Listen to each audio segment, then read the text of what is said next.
सबको जय मसीह की। मैं जतिन बब्बर और आप देख रहे हैं मसीह परिवार चैनल। तो जैसे कि आप सब जानते हैं कि हम अपने चैनल पे, मसीह परिवार चैनल पे अलग अलग पास्टर्स की वीडियो को अपलोड करते हैं। अगर आप भी अपनी वीडियोस को, अपनी मिनिस्ट्री की वीडियोस को, अपनी टेस्टिमनीज को हमारे चैनल मसीह परिवार चैनल पे अपलोड करवाना चाहते हैं तो आप हमारे नंबर पे कांटेक्ट कर सकते हैं 9041690174। तो अगर आपको हमारा चैनल अच्छा लगता है, अलग अलग पास्टर्स की वीडियो देखना अच्छा लगता है, ब्लेसिंग अगर आपको चाहिए तो आप हमारे चैनल को सब्सक्राइब कीजिए, लाइक कीजिए और वीडियो को ज़्यादा से ज़्यादा शेयर कीजिए।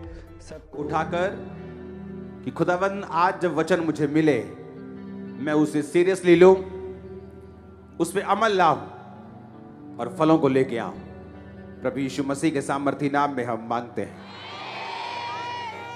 प्रेरितों के काम 19 उसकी 11 से 16 आयत जो आपकी स्क्रीन के ऊपर था। परमेश्वर पौलुस के हाथों से सामर्थ के अनोखे काम दिखाता था, यहां तक कि रुमाल और अगोछे उसकी देह से स्पर्श कराकर बीमारों पर डालते थे और उनकी बीमारियां जाती रहती थी और दुष्ट आत्माएं उनमें से निकल जाया करती थी। एक वचन मैं पढ़ूंगा, इब्रानियां 2 उसकी 3 से 4, ताकि आपको कलीसिया को यह बात मालूम हो कि जो कुछ चर्च में हो रहा है वो पवित्र आत्मा की मर्जी से हो रहा है। जब आप लोग लाखों में पहुंच चुके हैं तो परमेश्वर लिमिटेड नहीं है, उसे भी यह मालूम है कि उसका स्पर्श आप तक कैसे पहुंचेगा। तो इसीलिए जब वो इजराइल से मैंने रिसीव किया था तो परमेश्वर ने कहा था यह तुम्हारे लिए नहीं है, ये लोगों के लिए है। और मेरे प्रेयर रूम में रहा, प्रेयर रूम में उसमें प्रेयर हुई और परमेश्वर ने कहा इससे सबको छूना है। और उसका रिजल्ट आपने थर्सडे देखा, किस तरह से जो प्रेरितों के काम में वचन पूरा होता था आपकी लाइफ में पूरा हुआ। और अभी टेस्टिमनीज की कभी बंद नहीं होगी, लगातार प्रेगनेंसी, लगातार हीलिंग, लगातार एड्स, कैंसर, कॉन्टिन्यू टेस्टिमनीज आप सुनेंगे इन जीसस ने। आमीन। इब्रानियां 2 उसकी 3 और 4 में लिखा, तो हम लोग ऐसे बड़े उद्धार से निश्चिंत कैसे बच सकते हैं जिसकी चर्चा पहले पहले प्रभु के द्वारा हुई और सुनने वाले के द्वारा हमें इसका निश्चय हुआ। साथ ही परमेश्वर भी अपनी इच्छा के अनुसार चिन्हों और अद्भुत कामों और नाना प्रकार की सामर्थ्य के कामों और पवित्र आत्मा के वरदानों के बांटने के द्वारा इसकी गवाही देता रहा। बाइबल कहती है परमेश्वर चिन्ह के द्वारा, 2 तरह के चिन्ह, एक शैतानी चिन्ह है, एक परमेश्वर के चिन्ह है। जितने भलाई के लक्षण हैं वो परमेश्वर के चिन्ह हैं, वो हीलिंग, वो डिलीवरेंस, दुष्ट आत्माओं से आजादी। अगर ये शैतान की ओर से होगा तो शैतान को निकाल नहीं सकता।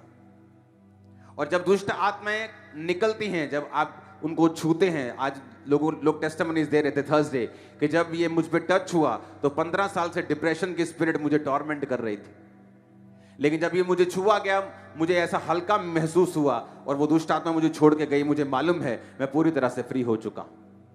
अगर उसमें परमेश्वर की सामर्थ है और परमेश्वर आज भी एक सा रहने वाला परमेश्वर है तो वो लोगों को आज भी उसी रीति के साथ छू रहा है और ब्लेस कर रहा है।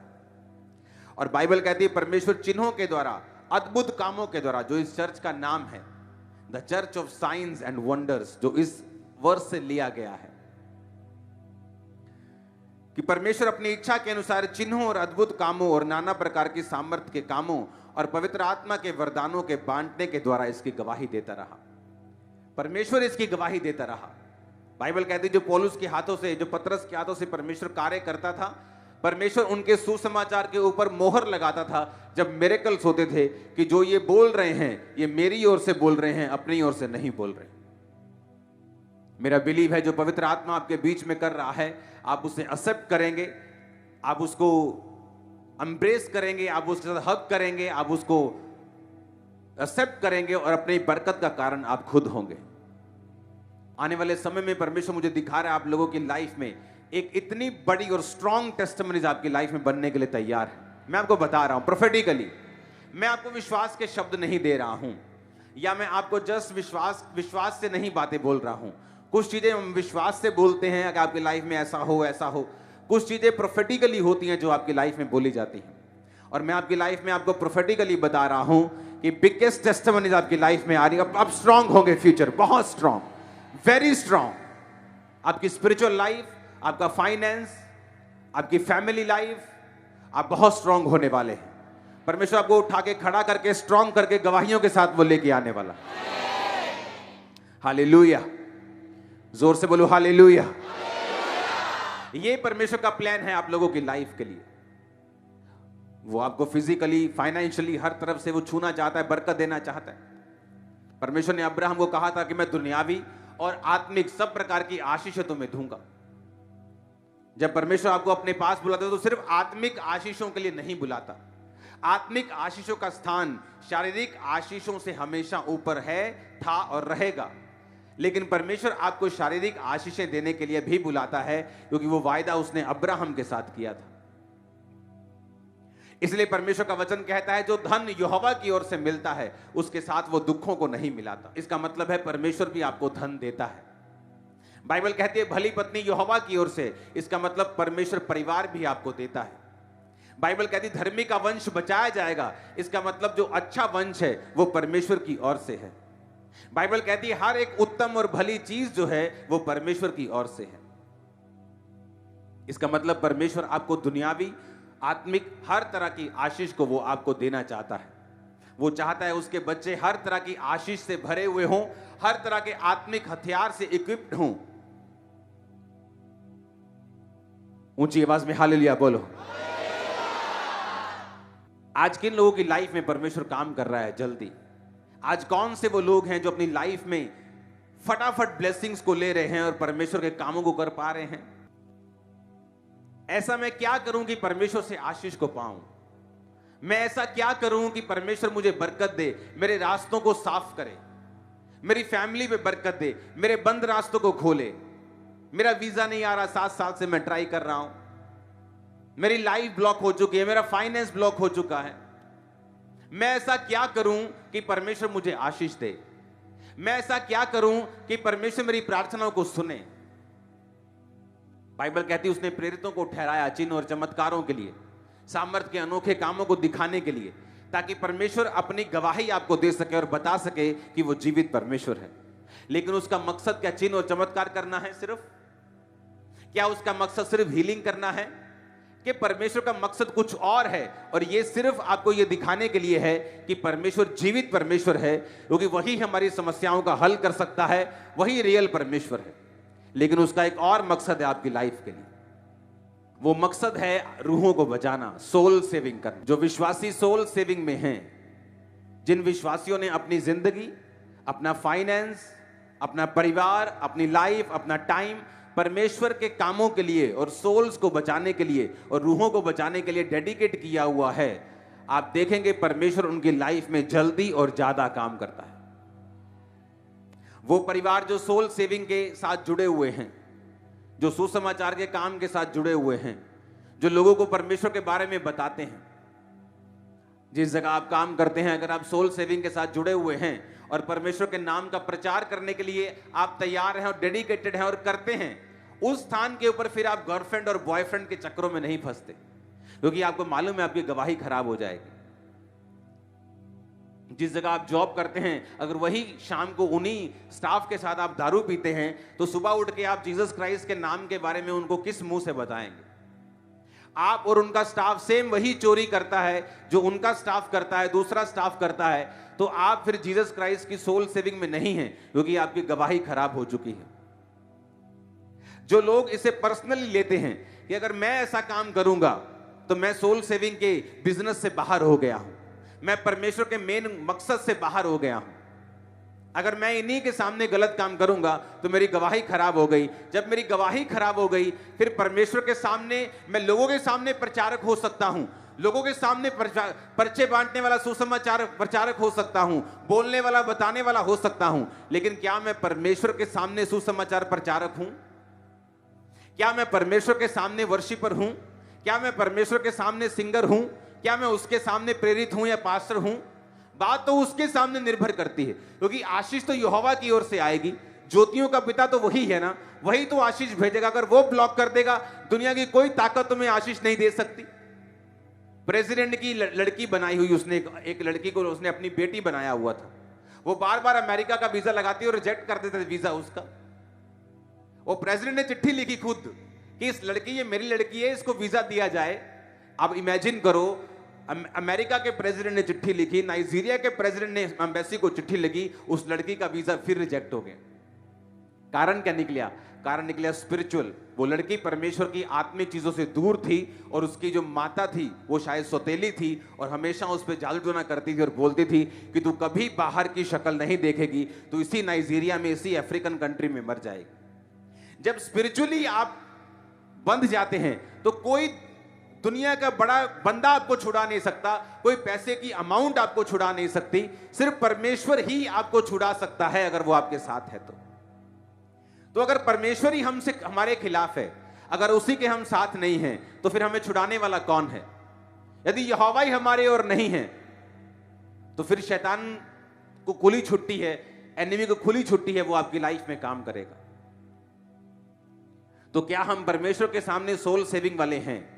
क्या हम परमेश्वर के सामने रूहों को बचाने, क्या मेरे जीने का मकसद रूहें बचाना है या नहीं? आप जानते हैं परमेश्वर के पास ब्लेसिंग की कमी नहीं है। उसके पास ऐसा नहीं है कि वो आज आप में से सिर्फ 10 लोगों को फाइनेंशियली ब्लेस करेगा, बाकियों को नहीं, क्योंकि उसके पास थोड़ा सा पैसा ही है जिसे वो आप लोगों में बांटेगा तो बाकियों में बांट नहीं सकता। बाइबल कहती है परमेश्वर के पास इतना है, मैंने आपको बताया कि ऐसे ग्रह, ऐसे प्लैनेट्स हैं जो पूरे के पूरे, जिनकी जो सतह है वो हीरों से बनी हुई है। प्लैनेट्स हैं ऊपर, पूरी सतह हीरों की है। अगर उनको बेच दिया जाए तो $100 की इतनी ढेरियां लगेगी कि उनकी ऊंचाई चंद्रमा तक पहुंचेगी, इतना पैसा होगा। तो आपको क्या लगता है कि परमेश्वर के पास किसी चीज की कमी है? लेकिन कारण यह है कि क्या आपकी लाइफ, क्या आपका बिजनेस, प्रभु मुझे ब्लेस कर, क्यों? ताकि मैं अपनी बेटी की शादी कर सकूं, मुझे ब्लेस कर ताकि मैं अपने बच्चे को बाहर भेज सकूं, मुझे ब्लेस कर, मुझे बड़ा घर लेना है, मुझे। लेकिन एक भी बार हमने नहीं कहा प्रभु मुझे ब्लेस कर, ये वाला भार चर्च का मैं उठाऊंगा, मुझे ब्लेस कर, 1 लाख पंफलेट मैं खरीद के बांटूंगा, मुझे ब्लेस कर, इतने लोगों तक सुसमाचार मैं लेके जाऊंगा, मुझे ब्लेस कर। लेकिन हमने ऐसा कभी नहीं कहा। परमेश्वर ने कहा तूने अपनी महिमा के लिए मांगा, मेरी महिमा के लिए नहीं मांगा। जब तू मेरे नाम से मेरी महिमा के लिए मांगेगा तो मेरा पिता तुझे देगा। हालेलुया। क्या हमने परमेश्वर की महिमा के लिए मांगा, या अपनी पूर्ति करने के लिए मांगा, या अपनी इच्छाओं को पूरा करने के लिए मांगा, या हमने परमेश्वर के लिए मांगा? जब आप ये मांगते हैं कि परमेश्वर मेरे पूरे मोहल्ले को ब्लेस कर, तो उस मोहल्ले में आप भी आते हैं। जब मेरी हीलिंग नहीं हो रही थी और मुझे 10 साल हो चुके थे, 9 साल हो चुके थे, तो परमेश्वर ने मुझे बताया था काफी साल पहले कि जब तू, तेरे अंदर से हीलिंग निकलेगी लोगों के लिए, तो तू भी हीलिंग से खाली नहीं होगा। जिस नल में से पानी निकलता है वो नल खुद सूखा नहीं रहता। तो तू आशीष देता जा, तू लोगों को ब्लेस करता जा, तू लोगों को हील करता जा। तेरा समय आएगा जब मैं तुझे हील करूं। वो समय आया जब कंप्लीटली मेरे जीवन में परमेश्वर ने ऐसा काम किया जो कोई मेडिकल साइंस नहीं कर सकती थी। हालेलुया। लेकिन ऐसा कैसे? जब आपकी लाइफ परमेश्वर के कामों के लिए डेडिकेट हो जाती है। 2024 के लिए जब मैं प्रार्थना कर रहा था तो परमेश्वर मुझे विजन और दर्शन दे रहा था कि 2024 में हमें किस तरह से चलना है। अगर आपने देखा होगा 2023 कितना सक्सेसफुल साल रहा। 100 ब्रांचेस के करीब हम हो चले हैं। आज भी 3 ब्रांचेस की ओपनिंग है। 100 ब्रांचेस के करीब हम हो जाएंगे 1 महीने के अंदर अंदर। चर्च बढ़ा, ये पंडाल को 3 गुना किया गया। आज 3 गुना से भी ज्यादा लोग बैठे हैं। हर तरफ से परमेश्वर ने ब्लेस किया। करोड़ों लोगों तक सुसमाचार पहुंचा। इंटरनेट के माध्यम से, डिजिटल मीडिया के माध्यम से। परमेश्वर ने मुझे बताया कि 2024 में हम उन लोगों तक पहुंचेंगे जिन लोगों तक इंटरनेट नहीं पहुंचता, जिन लोगों तक यूट्यूब नहीं पहुंचता, जिन लोगों तक फेसबुक नहीं पहुंचती, जो गांव में बैठे हैं, बिहार में कहीं, यूपी में कहीं, महाराष्ट्र में कहीं। हो सकता है वो जब वचन को सुनेंगे आपके चर्च में नहीं आ पाएंगे, आपके चर्च के ब्रांच के मेंबर भी नहीं बन पाएंगे, इतना दूर होंगे, लेकिन वो जीसस क्राइस्ट के चर्च के, उसकी बॉडी के मेंबर बन जाएंगे, जो हमारा मेन मकसद है करने का। 2024 के लिए ऐसी तैयारी मैं कर रहा हूं कि आप लोग इसे देखोगे। जहां तक सुसमाचार नहीं पहुंचा, जहां तक हम नहीं पहुंच पाए, 2024 में परमेश्वर हमें लेके जा रहा है। और मैं आपको बता रहा हूं, आज क्यों कलीसिया अपनी आशीष के लिए रो रही है, आज क्यों कलीसियाएं अपनी आशीष के लिए परमेश्वर से भीख मांग रही हैं? क्योंकि कलीसियाएं सुसमाचार के बिजनेस में नहीं हैं, कलीसियाएं सोल सेविंग में नहीं हैं, कलीसिया इस बात का ध्यान नहीं देती कि जहां जहां सुसमाचार नहीं पहुंचा, हमें अपनी चर्च को सपोर्ट करना है, हमें बीजों के साथ जाना है, हमें ऑफरिंग के साथ जाना है, ताकि चर्च वहां पहुंच सके जहां पर आज तक कोई नहीं पहुंच पाया, जहां पे बड़े बड़े चैनल्स, जी टीवी नहीं पहुंच पाता, सोनी नहीं पहुंच पाता, स्टार नहीं पहुंच पाता। लेकिन ऐसे चैनल्स हैं जो डीडी पंजाबी की तरह, डीडी बिहार की तरह, ऐसे बहुत से चैनल्स हैं जो उन गरीब से गरीब और छोटे से छोटे और देहाती से देहाती इलाकों में पहुंच जाते हैं। क्या उन रूहों की जिम्मेवारी हमारी नहीं है? आज क्यों हम संघर्ष कर रहे हैं अपनी लाइफ में? क्योंकि हमारे जीने का मकसद सोल सेविंग नहीं है, हमारे जीने का मकसद सुसमाचार नहीं है। अगर हम बिजनेस भी कर रहे हैं तो बैक ऑफ द माइंड हमारा मकसद ये नहीं है कि जब बिजनेस से पैसा आएगा मैं चर्च के कामों के लिए और परमेश्वर के कामों के लिए उसे लगाऊंगा। यही कारण है कि चर्च जो है वो संघर्ष कर रही है। आप जानते हैं प्रेरितों के काम में लिखा हुआ है कि मान लो प्रेरितों के काम में 120 लोगों के ऊपर पवित्र आत्मा उतरा था, लेकिन जब वो शुरुआत हुई थी, जब परमेश्वर ने कहा था कि यरूशलेम को छोड़ना नहीं, तो 500 लोग थे। 500 लोग परमेश्वर की आज्ञा का पालन कर रहे थे और एक जगह बैठकर प्रेयर कर रहे थे कि यरूशलेम को छोड़ना नहीं। लेकिन जब कुछ नहीं हुआ, देखा कुछ नहीं हो रहा, काम ठंडा हो गया, 400 रह गए, 300 रह गए, 200 रह गए, 120 रह गए। जब 120 रह गए तो परमेश्वर की आत्मा उस दिन उतरी और सबको पवित्र आत्मा से भरा। लेकिन उन 500 लोगों को नहीं, 120 लोगों को, 380 लोग कहां चले गए? और बाइबल कहती है प्रेरितों के काम की कलीसिया जब शुरू हुई तो मान लो 200 लोग थे, तो कोई बिजनेस नहीं कर रहा। क्या करते थे?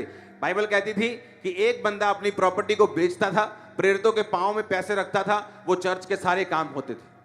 लेकिन अगली लाइन में बाइबल में यह लिखा है कि प्रेरितों के पास जो लोग थे उनमें से कोई भी दरिद्र नहीं था, कोई गरीब नहीं था, कोई टूटा हुआ नहीं था। ऐसे कैसे हो सकता है? मान लो हम 200 लोग हैं, आज चर्च को एक जरूरत पड़ी, किसी ने अपना घर बेच दिया, अब सब लोग उसी में से खा रहे हैं, संगति कर रहे हैं, क्रूसेड्स हो रहे हैं, काम हो रहा है। अब वो घर का पैसा तो खत्म हो जाएगा महीने में ही।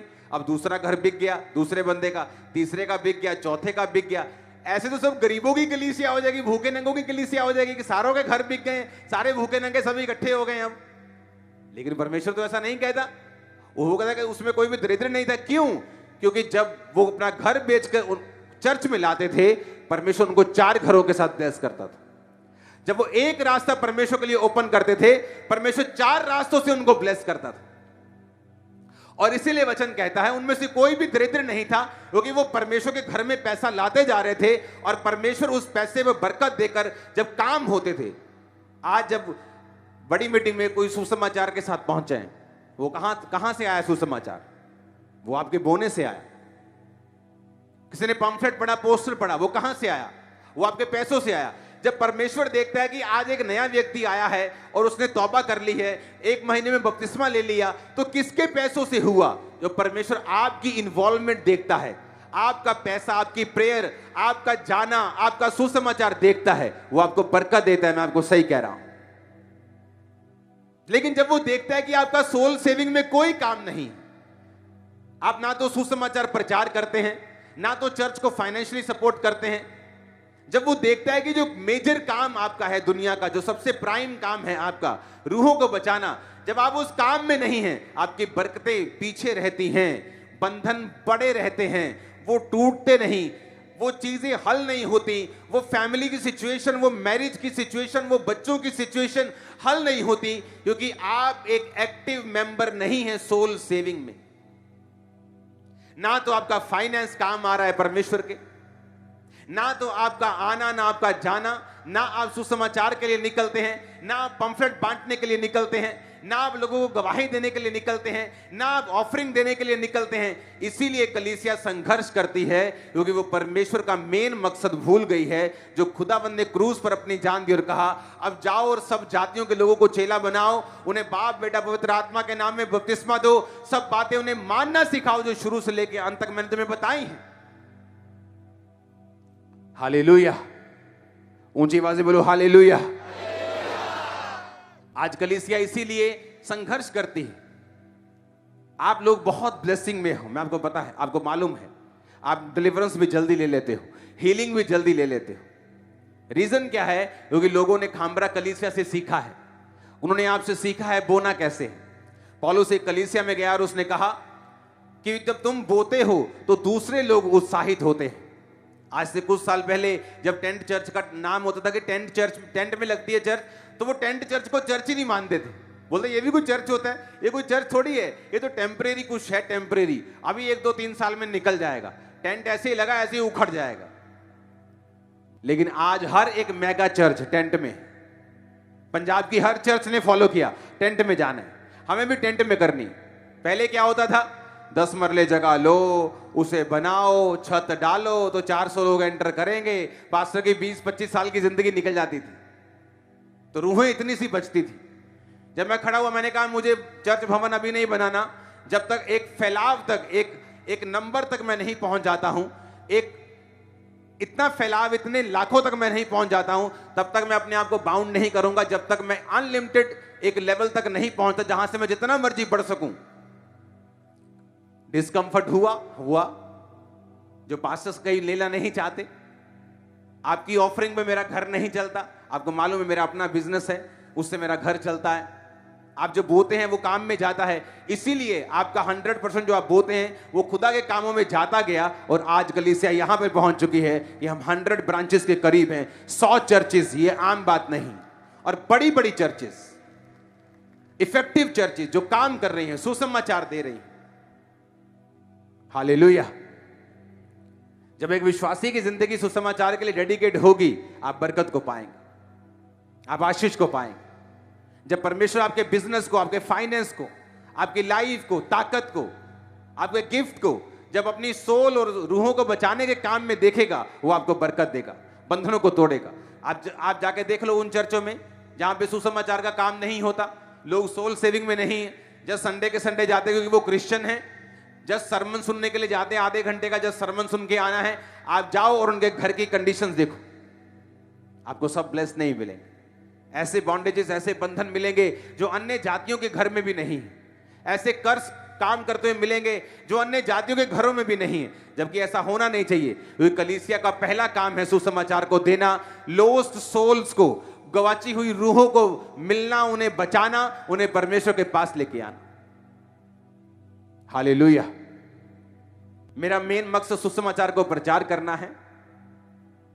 जो काम परमेश्वर ने मुझे दिया है उस काम को ईमानदारी के साथ निभाना है, ताकि उन लोगों तक पहुंचा जा सके जो अब भी बीमार हैं, लेकिन आपकी पहुंच से दूर हैं, इंटरनेट से दूर हैं, चर्चिस से भी दूर हैं, लेकिन उन तक पहुंचना आपका और मेरा काम होगा 2024 में। इस विषय पे काम शुरू हो चुका है, टीम्स ने काम करना स्टार्ट कर दिया है। एक बड़ी गुड न्यूज को आपको मैं दूंगा, आप उसमें शामिल होंगे। हेवन आपको सेलिब्रेट करेगा इस चर्च को, इन जीसस नेम।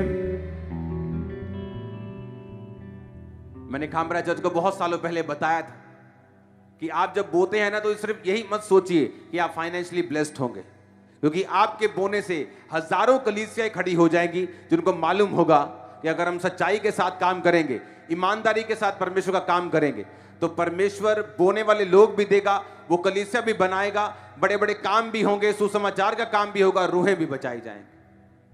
आपके बोने से बहुत लोगों को उभार मिला है, आपके बोने से बहुत सी कलीसियाओं को अगुवाई मिली है, आपके टेंट चर्च में रहने से बहुत सी कलीसियाओं को इंकरेजमेंट मिली है कि हमें बंधने की जरूरत नहीं है, हमें पैसों की जरूरत नहीं है सेवकाई को शुरू करने के लिए, सिर्फ पैशन की जरूरत है। अगर हमें सोल सेविंग का पैशन है, हम बड़ी बड़ी चर्चें खड़ी कर सकते हैं बिना पैसों के साथ। जोर से बोलो हालेलुया। मेरा बिलीव है आप अपनी लाइफ को, अपने बच्चों को, अपने फाइनेंस को, अपने बिजनेस को, अपनी जॉब को डेडिकेट करेंगे। ये परमेश्वर हमारा पूरा परिवार सोल सेविंग के लिए। कोई प्रार्थना करे, कोई बोए, कोई सुसमाचार का प्रचार करे, परमेश्वर की सेवा में, उसके सुसमाचार में आप लोग डायरेक्ट इंडायरेक्ट कहीं भी होने चाहिए, ताकि जब आप प्रेयर करें परमेश्वर आपकी प्रेयर को सुने, वो आपको इग्नोर ना करे, क्योंकि आपने उसकी पहली कमांड, जो सबसे बड़ी कमांड जो परमेश्वर ने स्वर्ग जीवित जाते वक्त दी थी कि अब जाओ और सब जातियों के लोगों को चेला बनाओ, हम ऐसे ना हो कि उसकी मेन कमांड को हम तोड़ते फिरे। आप जाओ, क्रिश्चियन घरों में चले जाओ, जो लोग प्रभु यीशु को जानते हैं, क्या उनके घर में जाकर आपको परमेश्वर दिखता है? क्या उनके घरों में जाके ऐसा, सबकी बात मैं नहीं कर रहा हूं, लेकिन जब आप जाएंगे आपको बहुत बड़ी गिनती ऐसे लोगों की मिलेगी, मसीह लोगों की, जिनके घरों में आप जाएंगे तो परमेश्वर नहीं दिखता, उनके फाइनेंस से परमेश्वर नहीं दिखता, उनकी सेहतों से परमेश्वर नहीं दिखता। रीजन क्या है? उनको कामों में नहीं लगाया गया, उनको सोल सेविंग में नहीं लगाया गया, रूहों के बचाने के काम में उनको नहीं लगाया गया।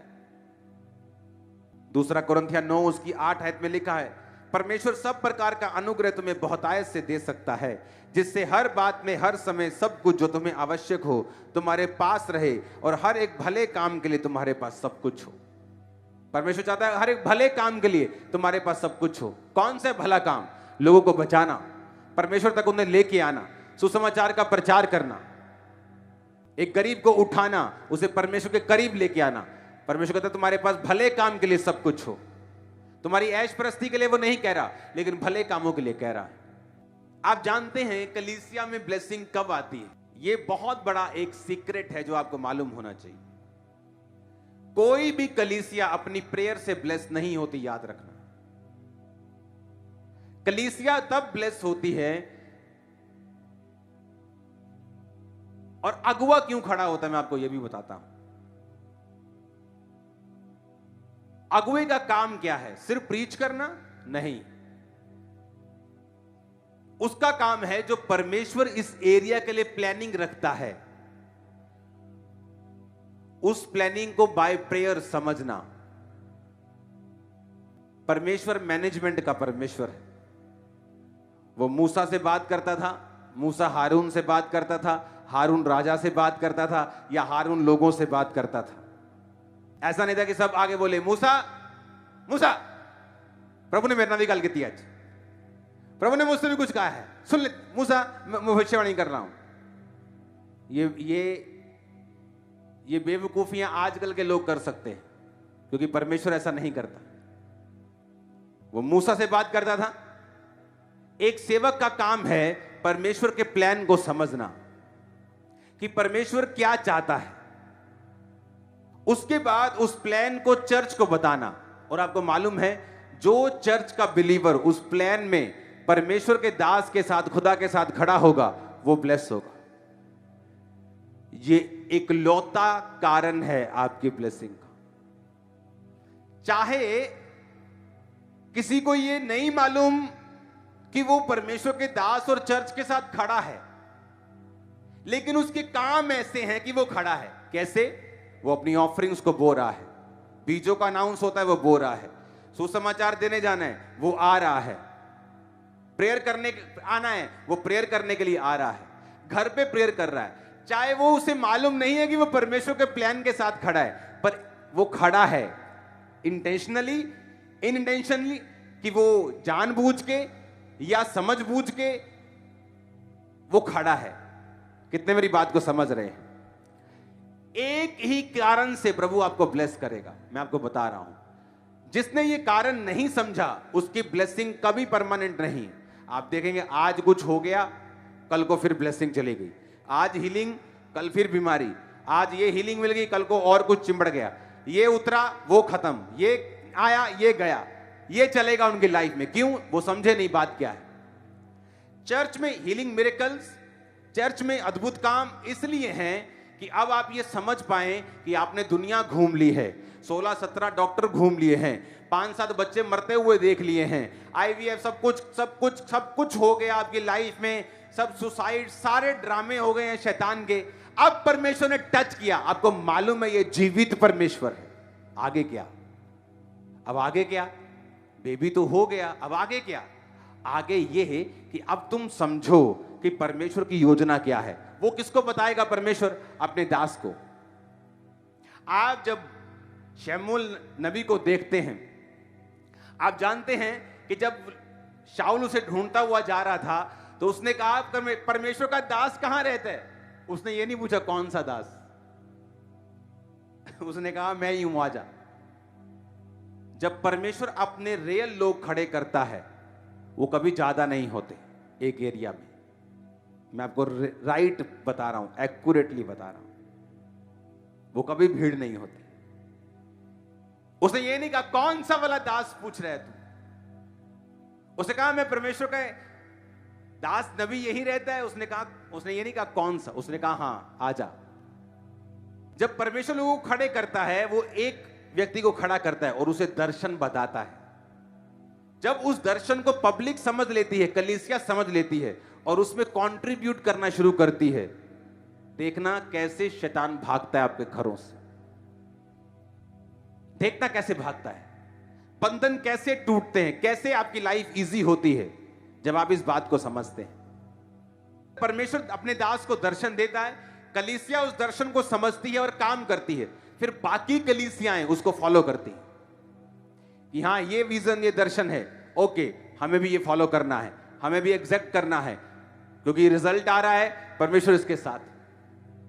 उसने एक मकसद के तहत आपको चुना है। एक बार वो आपको ब्लेस करता है, हील करता है, लेकिन उसके बाद परमेश्वर एक खास काम चाहता है आप अपनी लाइफ में करें।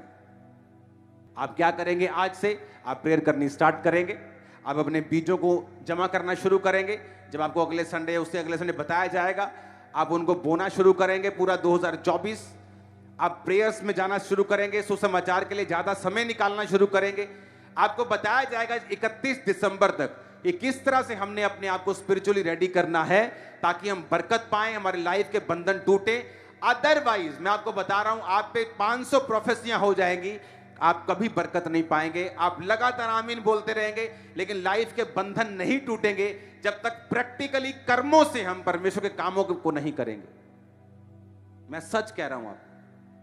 इसलिए मैंने कहा कि जिस चर्च में प्रीचिंग डीप नहीं होती, प्रीचिंग खोल के नहीं करते, प्रीचिंग को स्थान नहीं दिया जाता और टीच नहीं किया जाता, वो चर्च कभी बरकत नहीं पाती, उसके लोग कभी स्थायी नहीं होते, ब्लेसिंग कभी स्थायी नहीं होती। अपने हाथों को उठा के हालेलुया बोलो जोर से। आपको जब परमेश्वर के साथ आपको आपका रियल मकसद समझ आ जाता है, आपको मालूम हो जाता है ओके ये काम करने के लिए मैं बुलाया गया हूं। जब आप अपनी लाइन पकड़ लेते हैं, उस ट्रैक को पकड़ लेते हैं, तब मंजिल फिर दूर नहीं होती, वो आती जाती है। हर कुछ घंटों के बाद नया स्टेशन, हर दिन के बाद एक नई ब्लेसिंग, हर महीने के बाद एक नई ब्लेसिंग, क्योंकि आपने राइट ट्रैक आपका पकड़ लिया है। हालेलुया। जब तक राइट ट्रैक नहीं पकड़ा तब तक प्रॉब्लम है। जब तक एक राइट ट्रैक पकड़ लिया, हमें मालूम है कि मेरी लाइफ, मेरा फाइनेंस, मेरी बॉडी, मेरा एवरीथिंग, मेरा परमेश्वर की सेवकाई के लिए, उसके दर्शन के लिए। सुसमाचार का जो काम है, जब बर्थडे मीटिंग्स होती थी, आप इमेजिन करो, मैरिज से पहले मैं अपने बर्थडे के केक को मैं सेलिब्रेट नहीं करता अपना बर्थडे। सिर्फ चर्च में अगर हो गया टाइम तो चर्च में ही हो गया, घर पे कोई केक। मेरा टोटल कंसंट्रेशन सोल सेविंग की ओर रहा शुरू से। मुझे कपड़ों का शौक नहीं, किसी चीज का शौक नहीं। जब मुझे कोई बोलना कि शॉपिंग करने चलते हैं, मुझे चिढ़ आती है अंदर से, आई तेरी तो क्या बोलती है। और आपका ये फेवरेट काम हो सकता है, चलो चलो बहन जी नवा सूट आया, लेकिन मुझे दिल नहीं करता। वो संडे थर्सडे आप मेरे कपड़े देखते हो, बाकी मैं पजामे में होता हूं। हालेलुया। मेरा मेन, मुझे तब टारगेट समझ आ गया कि मेरा टारगेट क्या है।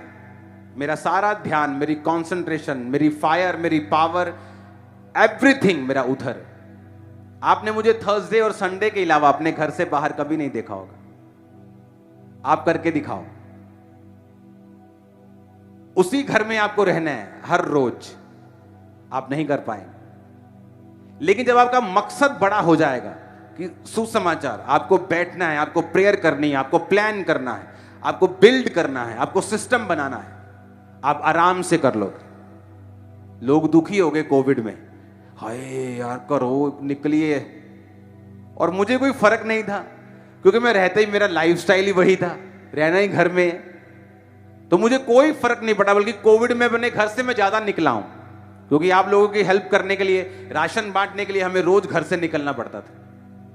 कोविड के टाइम आप घर के अंदर थे, मैं घर के बाहर था। कोविड के बाद आप घर के बाहर आ गए, मैं घर के अंदर चला गया। कारण सुसमाचार, कि मुझे एक काम करना है और उसी के पीछे चलना है। और रिजल्ट आपने देखा, पंजाब ने रिजल्ट देखा है, इंडिया ने रिजल्ट देखा है। हालेलुया। और यही बात मैं आपसे कह रहा हूं, मैं आपको बता रहा हूं, मेरी लाइफ के मसले कभी हल नहीं होते अगर मैं अपना जीवन, अपना पैसा डेडिकेटली परमेश्वर को नहीं देता। जब मुझे मालूम हो गया कि मेरा सब कुछ परमेश्वर के लिए है, तो जब वो देखता है आपको अपने कामों में लगा हुआ, मैं आपको बता रहा हूं, ऐसे बहुत से एक्सीडेंट्स, इंसिडेंट्स, चीजें, अटैक्स आपकी लाइफ के लिए शैतान तैयार कर रहा होता है, लेकिन जो खुदाबंद आपको सेवा में देखता है वो होने नहीं देता, वो होने नहीं, वो कैंसिल कर देता है। लेकिन जब वो आपको अपने मकसदों में चलता हुआ देखता है, फिर आप स्टोरीज सुनते हैं, सन इसमें मेरे साथ ये बड़ा बड़ा हादसा हो गया था, उसके बाद हम कभी ऊपर नहीं आए, सन फलाने में हमारे साथ ये हो गया था, इस साल हमारे साथ, क्यों? क्योंकि हमारी लाइफ डेडिकेटेड नहीं है परमेश्वर के कामों के लिए, और हम एक्सीडेंट प्रूफ नहीं है, फिर कुछ भी हो सकता है। एक गाड़ी जिसकी इंश्योरेंस नहीं है, इसका मतलब ये नहीं वो चलती नहीं, वो चलती तो 10 साल चलेगी, लेकिन जिस दिन एक्सीडेंट हुआ किसी काम की नहीं रहेगी, क्लेम नहीं मिलेगा। जो लोग सोल सेविंग में है वो इंश्योर्ड हैं, उनकी इंश्योरेंस हो चुकी है, परमेश्वर उनके संग है, वो शैतान को डांटेगा, वो आपके बच्चों के विषय में शैतान को डांटेगा, आपकी सेहत के विषय में शैतान को डांटेगा, वो राइट टाइम पर आपको सब कुछ देगा, वो सारे सप्लाई को करेगा, हेवन आपके साथ होगा इन जीसस नेम। आप तैयार हैं सुसमाचार के कामों के लिए? कई बार आपकी लाइफ बेचैनी में होती, आपको मालूम नहीं था मैं बेचैन क्यों हूं। ये बेचैनी किस चीज की लाइफ के अंदर? परमेश्वर आपको अपने करीब आने के लिए बोल रहा है। वो बेचैनी इसीलिए है, वो आपको अपने करीब आने के लिए, अपनी सेवा में और बढ़ने के लिए आपको बता रहा है। अपने हाथों को उठाओ,